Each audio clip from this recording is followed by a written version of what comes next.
എന്താ ചെയ്യാന്ന് അറിഞ്ഞൂടാ മോളെ. ഇപ്പോൾ ഡോക്ടർ പറഞ്ഞേക്കണ ഉടനെ തന്നെ ഓപ്പറേഷൻ ചെയ്യണമെന്നാണ്.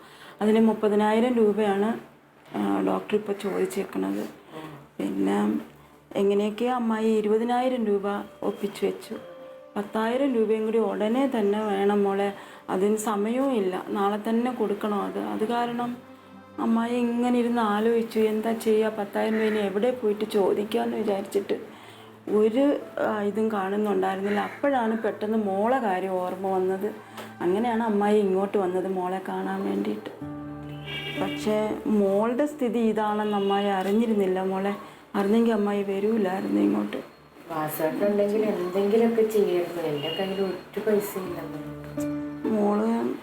മോക്ക് പരിചയമുള്ള ആരെങ്കിലും അയലുകാരോടൊക്കെ ചോദിച്ചാൽ കിട്ടുമോ മോളെ? ആരടുത്തെങ്കിലും ഒന്ന് മറിക്കാൻ? ഇവിടുത്തെ അയൽവക്കം എന്ന് പറഞ്ഞാൽ അമ്മ ഇപ്പം കണ്ടില്ലേ, റസിയാൻ്റെ വീട്ടിൻ്റെ ബാക്കിലാണ് ഞങ്ങളിപ്പോൾ താമസിക്കുന്നത്. ഇനിയിപ്പോൾ പൈസയും കൂടെ ചോദിക്കാന്ന് പറഞ്ഞു കഴിഞ്ഞാൽ എന്താ ചെയ്യാം മോളെ? ഓപ്പറേഷൻ ചെയ്തില്ലെങ്കിൽ എൻ്റെ മോൻ്റെ കാര്യം അവനെനിക്ക് നഷ്ടപ്പെടും മോളെ. എന്തെങ്കിലും ഒരു വഴി ഒന്ന് മോളൊന്ന് ആലോചിച്ച് നോക്കും മോളെ.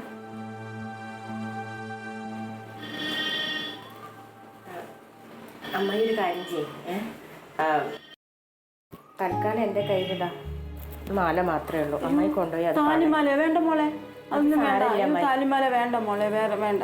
അമ്മായി വേറെ എന്തെങ്കിലും ഒരു വഴി നോക്കി. എനിക്ക് വേറെ ഒന്നും ചെയ്തു തരാൻ പറ്റില്ല. അമ്മായി ഒരു കാര്യം ചെയ്ത് പണയം വെച്ചിട്ട്, മോന്റെ ഓപ്പറേഷൻ അല്ലേ നമുക്ക് വലുത്. എന്നാലും മോളെ താലിമാല. അമ്മായി നമുക്ക് മോന്റെ ജീവനല്ലേ വലുത്. അമ്മായി ഇങ്ങോട്ട് വന്നേ, ഇത് പിടിച്ചോ, ഒരു കുഴപ്പമില്ല മോളെ. എന്നാലും താലിമാല ഒരു കുഴപ്പമില്ല. അമ്മായി ഇന്ന് തന്നെ ഓപ്പറേഷന് പൈസ അടച്ചിട്ട് നാളെയല്ലേ ഓപ്പറേഷൻ പറഞ്ഞത്, പെട്ടെന്ന് തന്നെ അത് നടത്താൻ നോക്ക്.